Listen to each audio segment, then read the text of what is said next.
میں بہک سکوں یہ مجال کیا، میرا رہنما کوئی اور ہے۔ نحمدہ و نصلی علی رسولہ النبی الکریم الامین، اما بعد فاعوذ باللہ السمیع العلیم من الشیطان الرجیم، بسم اللہ الرحمن الرحیم۔ قال اللہ تبارک و تعالی فی القرآن الحکیم، ان اللہ و ملائکتہ یصلون علی النبی یا ایہا الذین آمنوا صلوا علیہ وسلموا تسلیما۔ الصلاۃ والسلام علیک یا رسول اللہ وعلی آلک واصحابک یا نبی اللہ۔ اللہ تعالیٰ کی حمد و ثنا جان عالم حضرت محمد مصطفیٰ صلی اللہ علیہ وسلم اور آپ کے جمیع آل و اصحاب کی بارگاہ ناز میں درود و سلام کے نذرانوں کے بعد، انتہائی عزت اور احترام کے لائق سامعین ذی قدر، میرے دینی اور یقینی دوستو، بزرگ اور بھائیوں، تفسیر اعجاز القرآن کے اگلے درس کے ساتھ حاضر خدمت ہیں۔ آج انشاءاللہ العزیز ہم سورہ نور کے 8ویں رکوع کی تفسیر بیان کریں گے۔ اس کے ساتھ ساتھ یہ 18ویں پارے کا 14واں رکوع ہوگا۔ آیت کا نمبر شمار ہے 58۔ اللہ تعالیٰ ارشاد فرماتے ہیں، یا ایہا الذین آمنوا لیستأذنکم الذین ملکت ایمانکم والذین لم یبلغوا الحلم منکم ثلاث مرات من قبل الصلاة الفجر وحین تضعون ثیابکم من الظہیرۃ ومن بعد صلاة العشاء ثلاث عورات لکم لیس علیکم ولا علیہم جناح بعدہن توفون علیکم بعضکم علی بعض کذالک یبین اللہ لکم الآیات واللہ علیم حکیم۔ اے ایمان والو، تمہارے غلام اور تم میں سے جو بالغ عمر کو نہیں پہنچے، انہیں چاہیے کہ 3 اوقات میں فجر کی نماز سے پہلے اور دوپہر کے وقت جب تم اپنے کپڑے اتار رکھتے ہو اور نماز عشاء کے بعد گھر میں داخل سے پہلے تم سے اجازت لے لیں۔ یہ 3 اوقات تمہاری شرم کے ہیں۔ ان 3 اوقات کے بعد تم پر اور ان پر کچھ گناہ نہیں کہ وہ تمہارے ہاں ایک دوسرے کے پاس بار بار آنے والے ہیں۔ اللہ تمہارے لیے یوں ہی آیات بیان کرتا ہے، اللہ علم والا، حکمت والا ہے۔ یا ایہا الذین آمنوا، اے ایمان والے لوگو۔ یہاں پر اہل ایمان کو کسی کے گھر میں داخل ہونے کے آداب اور طریقہ کار سمجھائے جا رہے ہیں۔ عبداللہ بن عباس رضی اللہ تعالی عنہ صحابی رسول سے روایت ہے کہ نبی کریم صلی اللہ علیہ وسلم سے ایک انصاری غلام جن کا نام تھا مدلج بن عمرو، تو آپ صلی اللہ علیہ وسلم نے ان کو حضرت عمر فاروق رضی اللہ تعالیٰ عنہ کو بلانے کے لیے ان کے گھر بھیجا۔ تو مدلج بن عمرو جو تھے وہ بغیر اجازت حضرت عمر فاروق رضی اللہ تعالیٰ عنہ کے گھر داخل ہو گئے، اور حضرت عمر فاروق رضی اللہ تعالیٰ عنہ بلا تکلف اپنے گھر میں، جیسے کوئی انسان اپنے گھر میں بلا تکلف، یعنی گھر کے کپڑوں میں بسا اوقات انسان نے صرف تہمد لپیٹا ہوتا ہے اور قمیص وغیرہ نہیں پہنی ہوتی، تو آپ اس حال میں موجود تھے۔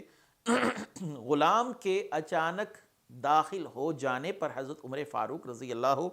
تعالیٰ عنہ کے دل میں خیال پیدا ہوا کہ کاش غلاموں کو اجازت لے کر مکان میں داخل ہونے کا حکم دیا جائے۔ یعنی حضرت عمر فاروق رضی اللہ تعالیٰ عنہ کی خواہش تھی، جہاں پر بہت سی آیات حضرت عمر فاروق رضی اللہ تعالیٰ عنہ کی ایما پر، ان کی خواہش پر اور ان کے قلبی رجحان پر اللہ تعالیٰ نے نازل فرمائی، انہی آیات میں اس آیت کو بھی شامل کیا جاتا ہے۔ تو اس پر یہ آیت کریمہ نازل ہوئی کہ اس آیت میں غلاموں کو، باندیوں کو، بلوغت کے قریب لڑکے اور لڑکیوں کو 3 اوقات میں گھروں میں داخل ہونے سے پہلے اجازت لینے کا حکم ارشاد فرما دیا گیا۔ وہ 3 اوقات کون سے؟ نماز فجر سے پہلے، کیونکہ انسان عمومی طور پر اپنے بستر پر اس حال میں موجود ہوتا ہے کہ وہ اس حال میں موجود ہوتا ہے کہ اسے کسی شے کی خبر نہیں ہوتی، مثلاً اس کی ران سے کپڑا وغیرہ ہٹ گیا ہو، یا وہ سویا اس انداز سے ہو کہ اس کے سونے کی جو حالت ہے وہ نامناسب ہو، کیونکہ سوئے ہوئے انسان کو اس بات کا شعور تو ہوتا نہیں کہ وہ کیسے سو رہا ہے۔ تو یہ ہے کہ جب انسان کوئی سویا ہوا ہو، اور بالخصوص یہ فجر سے پہلے کا وقت ہو، کیونکہ عمومی طور پر وہ سونے کا وقت ہے، تو اس میں آداب سکھائے گئے۔ دوسرا کیا ہے، دوپہر کے وقت جب لوگ قیلولہ کرتے ہیں اور اپنے کپڑے اتار کر رکھتے ہیں۔ عمومی طور پر آپ نے دیکھا ہوگا گرمیوں میں جب کوئی انسان گھر میں سونے کے لیے اپنی قمیض وغیرہ اتار دیتا ہے، بعض لوگ بنیان وغیرہ جو پہنی ہوتی ہے وہ بھی اتار دیتے ہیں، تو اس حال میں صرف تہمت باندھا ہوتا ہے، تو اس حال کے اندر بھی اجازت لے کر جانی چاہیے۔ اور تیسرا کہ نماز عشاء کے بعد، کیونکہ یہ بیداری کی حالت میں پہنا ہوا لباس اتارنے اور سوتے وقت کا لباس پہننے کا وقت ہے، اس میں بھی وہی صورتحال ہے کہ عشاء کے بعد عمومی طور پر لوگ اپنے بستر پر آ جاتے ہیں، اور یہ حالت ایسی حالت ہے کہ جس کے اندر انسان اپنے عمومی لباس کو چھوڑ کر جو اس نے روزمرہ زندگی میں پہنا ہو، رات کا لباس پہن لیتا ہے یا ایسا لباس پہنتا ہے جس میں وہ اپنے لیے سونے میں سہولت محسوس کرے۔ یہ 3 اوقات ایسے ان میں خلوت اور تنہائی ہوتی ہے، بدن چھپانے کا بہت زیادہ اہتمام نہیں کیا جاتا۔ گھروں کے اندر ممکن ہے کہ بدن کا کوئی حصہ کھل جائے جس کے ظاہر ہونے سے شرم آتی ہو، لہٰذا ان اوقات میں غلام اور بچے بھی بے اجازت داخل نہ ہوں۔ ان کے علاوہ جو لوگ ان تمام اوقات میں اجازت حاصل کریں وہ کسی بھی وقت اجازت کے بغیر داخل نہ ہوں۔ ان 3 اوقات کے سوا باقی اوقات میں غلام اور بچے بلا اجازت داخل ہو سکتے ہیں، کیونکہ ان کا گھروں میں آنا جانا یہ معمول کی بات ہے۔ بار بار اجازت لینا ان کے لیے بھی تکلیف کا سبب ہوگا، گھر والوں کے لیے بھی تکلیف کا سبب ہوگا، لہٰذا صرف 3 اوقات جو ہیں اس کے اندر ان کو گھر میں داخلے کی اجازت جو ہے وہ لینے کا پابند کر دیا گیا ہے۔ عمومی طور پر اس کے علاوہ جو آنا جانا ہے وہ اس میں اجازت کی ضرورت نہیں ہے، تو شریعت نے حرج کو دور کیا۔ اگلی آیت ہے وَإِذَا بَلَغَ الْأَطْفَالُ مِنْكُمُ الْحُلُمَ فَلْيَسْتَأْذِنُوا كَمَا اسْتَأْذَنَ الَّذِينَ مِنْ قَبْلِهِمْ كَذَلِكَ يُبَيِّنُ اللَّهُ لَكُمْ آيَاتِهِ وَاللَّهُ عَلِيمٌ حَكِيمٌ۔ اور جب تم میں سے لڑکے جوانی کی عمر کو پہنچ جائیں تو وہ بھی گھروں میں داخل ہونے سے پہلے اسی طرح اجازت مانگے جیسے ان سے پہلے بالغ ہونے والوں نے اجازت مانگی۔ اللہ تم سے اپنی آیات یوں ہی بیان فرماتا ہے، اللہ علم والا اور حکمت والا ہے۔ وَإِذَا بَلَغَ الْأَطْفَالُ مِنْكُمُ الْحُلُمَ، کہ جب تم میں سے لڑکے جوانی کی عمر کو پہنچ جائیں۔ اس آیت میں ارشاد فرمایا جب تمہارے یا قریبی رشتہ داروں کے چھوٹے لڑکے جوانی کی عمر کو پہنچیں تو وہ بھی ان اوقات میں گھر میں داخل ہونے سے پہلے اسی طرح اجازت مانگے جیسے ان سے پہلے بڑے مرد جو ہیں وہ اجازت مانگتے رہے ہیں۔ اللہ نے دین کے شرعی احکامات کو اس طرح بیان فرمایا کہ جیسے ان لڑکوں کی اجازت طلب کرنے کا حکم بیان فرمایا۔ اللہ تعالیٰ مخلوق کی تمام مصلحتوں کو جاننے والا ہے اور اپنی مخلوق کے معاملات کی تدبیر فرمانے میں حکمت والا ہے۔ گھروں میں اجازت لے کر داخل ہونے کی بے شمار حکمتیں ہیں۔ میں موطا امام مالک کی ایک روایت نبی کریم صلی اللہ علیہ وآلہ وسلم سے ایک صحابی نے عرض کی، یا رسول اللہ صلی اللہ علیہ وآلہ وسلم، میں اپنی ماں کے پاس جاؤں تو کیا اس سے بھی اجازت لوں؟ تو نبی کریم صلی اللہ علیہ وسلم نے فرمایا ہاں۔ تو آپ صلی اللہ علیہ وسلم سے وہ صحابی کہنے لگے میں تو اسی مکان میں رہتا ہوں، اپنی والدہ کے ساتھ رہتا ہوں، تو مجھے اب اجازت کی ضرورت کیا ہے؟ یعنی وہ میرا ہی گھر ہے۔ تو نبی کریم صلی اللہ علیہ وسلم نے فرمایا پھر بھی اس کے پاس اجازت لے کر جاؤ۔ انہوں نے عرض کی یا رسول اللہ صلی اللہ علیہ وسلم میں ان کی خدمت کرتا ہوں۔ تو آپ صلی اللہ علیہ وسلم نے فرمایا اجازت لے کر جاؤ۔ کیا تم یہ پسند کرتے ہو کہ اسے برہنہ دیکھو، اسے اس حال میں دیکھو کہ اس کا جسم مکمل طور پر ڈھانپا ہوا نہ ہو، یا اس کے وہ بعض جسم کے اعضاء ظاہر ہوں جسے دیکھنا کوئی انسان پسند نہیں کرتا؟ تو عرض کی نہیں یا رسول اللہ صلی اللہ علیہ وسلم، میں یہ کبھی پسند نہیں کرتا۔ تو نبی کریم صلی اللہ علیہ وسلم نے فرمایا تو پھر اجازت لے کر گھر میں داخل ہو، یعنی اپنی والدہ سے بھی اجازت لے کر جانا چاہیے۔ اس حکم سے کچھ اور احکام کی حکمت بھی سمجھ آتی ہے، یعنی جب باپ یا بھائی اگر بیٹیوں یا بہنوں کو جگانے کے لیے ان کے کمروں میں جائیں تو کمرے کے باہر سے آواز دیں اور جگائیں، بلا اجازت اندر جانا مناسب نہیں ہے، کیونکہ حالت نیند میں بعض اوقات بدن سے کپڑے ہٹے ہوئے ہوتے ہیں اور انسان کی لاشعوری طور پر نظر پڑ سکتی ہے اور یہ ایک بے پردگی کا معاملہ جو ہے وہ ہو جائے گا۔ آگے ارشاد فرمایا وَالْقَوَاعِدُ مِنَ النِّسَاءِ اللَّتِي لَا يَرْجُونَ نِقَاحًا فَلَيْسَ عَلَيْهِنَّ جُنَاحٌ أَن يَضَعْنَ ثيابهن غير متبرجات بزينة وإن يستعففن خير لهن واللہ سمیع علیم۔ اور گھروں میں بیٹھ رہنے والی بوڑھی عورتیں جنہیں نکاح کی کوئی خواہش نہیں، ان پر کچھ گناہ نہیں کہ اپنے اوپر کے کپڑے اتار رکھیں جبکہ زینت کو ظاہر نہ کریں، اور ان کا اس سے بھی بچنا ان کے لیے سب سے بہتر ہے، اللہ سننے والا جاننے والا ہے۔ والقواعد من النساء، اس آیت میں بوڑھی عورتوں کے بارے میں فرمایا گیا ایسی بوڑھی عورتیں جن کی عمر زیادہ ہو چکی ہے، یعنی بہت زیادہ بوڑھی عورتیں ہیں، 60-65 سال عمر ہو چکی ہے یا 50 سے تجاوز کر چکی ہیں، اور ان سے اولاد پیدا ہونے کی امید نہیں رہی، اور عمر زیادہ ہونے کی وجہ سے انہیں نکاح کی کوئی خواہش نہیں، تو ان پر کچھ گناہ نہیں کہ اپنے اوپر کے کپڑے، یعنی جو اضافی طور پر عورتیں اپنے آپ پر چادر لیتی ہیں، ان کو اتار کر رکھ دیں، جبکہ اپنی زینت کی جگہوں مثلاً بال، سینے اور پنڈلی وغیرہ کو ظاہر نہ کر رہی ہوں۔ ان بوڑھی عورتوں کا اس سے بچنا بھی یہ، اور اضافی چادر پہننا یہ زیادہ بہتر ہے، اور اوپر کی چادر اتار کے رکھ سکتی ہیں جیسے گھروں میں ہے، لیکن اپنی زینت کی جگہوں کو ڈھانپ کے رکھیں گی، مثلا بال، سینہ اور پنڈلی وغیرہ یہ کوئی دیکھے نہ۔ یہ اگر عورتیں چادر بھی رکھ لیں تو یہ قرآن کریم نے کیا فرمایا، وَأَن يَسْتَعْفِفْنَ خَيْرٌ لَهُنَّ، یہ تو یہ ان کے لیے سب سے بہتر ہے کہ وہ اپنے آپ کو چادر سے ڈھانپ کے رکھے۔ تو اللہ تعالیٰ نے یہاں پر بھی پردہ کرنے کو زیادہ بہتر قرار دیا، لیکن یہ کس کے لیے؟ ان بوڑھی عورتوں کے لیے جن کی اولاد کا جو سلسلہ ہے وہ اب نہیں ہو سکتا، وہ اتنی ضعیف العمر ہو چکی ہیں کہ ان سے اولاد پیدا نہیں ہو سکتی۔ ایسی بوڑھی عورت جس نے اپنے آپ کو بہت بنا سنوار کے رکھا ہو اور اپنے آپ کو نوجوان دکھانے کے لیے اپنے آپ کو تیار کر کر سگار جو وغیرہ ہے اپنے آپ کو سجا کے رکھنا، سنگھار وغیرہ کر کے رکھنا، ایسی عورتیں بھی نوجوانوں کے حکم میں ہیں جو اپنے آپ کو بالکل بناؤ سنگھار کے ساتھ رکھتی ہیں، یا اس عورت کا اتنا حسن ابھی قائم ہے کہ اسے دیکھنے سے کسی مرد کو شہوت آ سکتی ہے، اس کے دل میں وسواس پیدا ہو سکتے ہیں، تو وہ عورت اس حکم میں داخل نہیں، اگرچہ وہ بوڑھی ہے۔ یہاں پر ان بوڑھی عورتوں کا بیان ہے جنہیں دیکھ کے ایک تو شہوت نہ آتی ہو، اور اولاد پیدا ہونے کی صلاحیت سے اب وہ محروم ہو چکی ہیں، ان کی اولاد نہیں ہو سکتی، تو وہ اوپر کی چادر اتار دی، جیسے عمومی طور پر ہمارے معاشرے میں عورتیں چادر اپنے آپ کو چادر لے کر ڈھانپ کے رکھتی ہیں، لیکن جن عورتوں کے ساتھ یہ معاملہ نہیں، مثلاً وہ اپنے آپ کو نوجوان دکھانے کے لیے یا نوجوان بنا کر رکھنے کے لیے سنگھار کا استعمال کریں، یا انہیں دیکھ کر شہوت پیدا ہوتی ہے، اس کا حسن ابھی اتنا قائم ہو، تو ایسی عورتیں بھی بڑھاپے کے حکم میں داخل نہیں ہیں۔ آگے اللہ تعالیٰ نے ارشاد فرمایا لیس علی العامى حرج ولا علی الاعرج حرج ولا علی المریض حرج ولا علی انفسکم ان تأکلوا من بیوتکم او بیوت آبائکم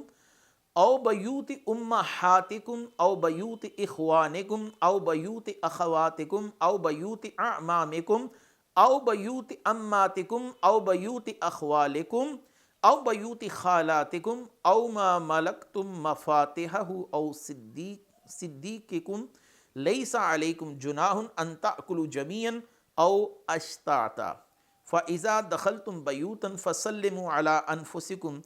تحیۃ من عند اللہ مبارکۃ طیبہ کذالک یبین اللہ لکم الآیات لعلکم تعقلون۔ اندھے اور لنگڑے اور بیمار پر کوئی پابندی نہیں، اور تم پر بھی کوئی پابندی نہیں کہ تم کھاؤ اپنی اولاد کے گھروں سے، یا اپنے باپ کے گھروں، یا اپنی ماں کے گھر سے، یا اپنے بھائیوں کے گھروں، یا اپنی بہنوں کے گھروں سے، یا اپنے چاچاؤں کے گھروں سے، یا اپنی پھوپھیوں کے گھروں سے، یا اپنے ماموں کے گھروں سے، یا اپنی خالاؤں کے گھروں سے، یا اس گھر سے جس کی چابیاں تمہارے قبضے میں ہیں، یا اپنے دوست کے گھر سے، تم پر کوئی پابندی نہیں کہ تم مل کر کھاؤ یا الگ الگ۔ پھر جب گھروں میں داخل ہو تو اپنے لوگوں کو سلام کرو، یہ ملتے وقت کی اچھی دعا ہے، اللہ کے پاس سے مبارک پاکیزہ کلمہ ہے، اللہ یوں ہی اپنی آیات تمہارے لیے بیان فرماتا ہے تاکہ تم سمجھ سکو یا تم سمجھو۔ لیس علی الاعمی حرج، اندھے پر کوئی پابندی نہیں۔ یہ جو آیت ہے اس کے شان نزول کے حوالے سے 3 واقعات جو ہیں، وہ 3 صورتحالیں جو ہیں وہ علماء کرام بیان کرتے ہیں۔ پہلی صورت کیا ہے؟ پہلا قول ہے کہ سعید بن مسیب سے مروی ہے کہ صحابہ کرام نبی کریم صلی اللہ علیہ وسلم کے ساتھ جہاد کو جاتے تو اپنے مکانوں کی چابیاں نابینا بیماروں اور اپاہجوں کو دے جاتے، اور ان عذروں کے باعث جہاد میں نہ جا سکتے جو مدینے میں رہ جاتے، تو جن کو کوئی شرعی عذر تھا وہ مدینے میں رہتے تو صحابہ کرام جاتے جاتے اپنے گھر کی چابیاں ان کو دے جاتے تاکہ وہ اپنی ضرورت کی چیزیں جو ہیں یا کھانے پینے کے جو سامان ہے اس کو استعمال میں لا سکیں، اور انہیں اجازت دیتے کہ ان کے مکانوں سے کھانے کی چیزیں لے کر کھا لیں، لیکن وہ لوگ اس خیال سے گوارا نہ کرتے شاید یہ ان صحابہ کے دل کو پسند نہ ہوگا کہ ہم ان کے گھر میں داخل ہوئے، تو اللہ تعالیٰ نے اس موقع پر یہ آیت اتاری۔ یہ اس کا پہلا شان نزول ہے جو علماء کرام نے بیان کیا۔ امام نصفی نے تفسیر مدارک کے اندر یہ شان نزول بیان کیا۔ دوسرا شان نزول بھی امام نصفی نے ہی بیان کیا، وہ یہ ہے کہ اندھے، اپاہج اور بیمار لوگ تندرستوں کے ساتھ کھانے سے بچتے، کہیں کسی کو نفرت نہ ہو۔ اس آیت میں انہیں تندرست لوگوں کے ساتھ، صحت مند لوگوں کے ساتھ کھانا کھانے کی اجازت مرحمت فرما دی گئی۔ آج بھی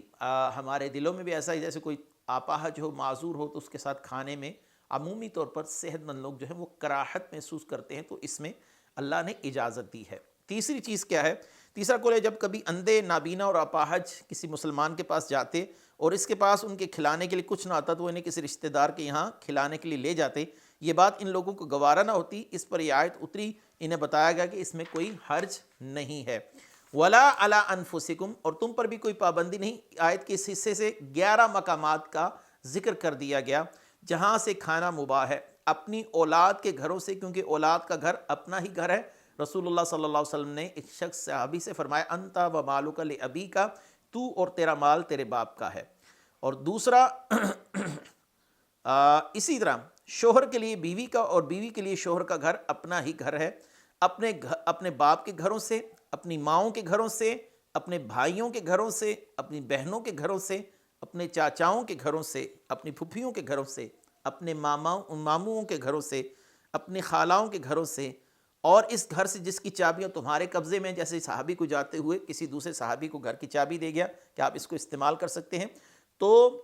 حضرت عبداللہ بن عباس فرماتے تھے کہ اس سے مراد آدمی کا وکیل، اس کے معاملات کے انتظامات پر معمور شخص ہے، یعنی آپ کسی کو اپنے گھر کی حفاظت کے لیے چابی دے کر چلے گئے تو اب آپ کے گھر کی وہ چیز استعمال کر سکتا ہے، یا اپنے دوست کے گھروں سے۔ خلاصہ یہ ان سب لوگوں کے گھر کھانا جائز ہے، خواہ وہ موجود ہوں یا نہ ہوں،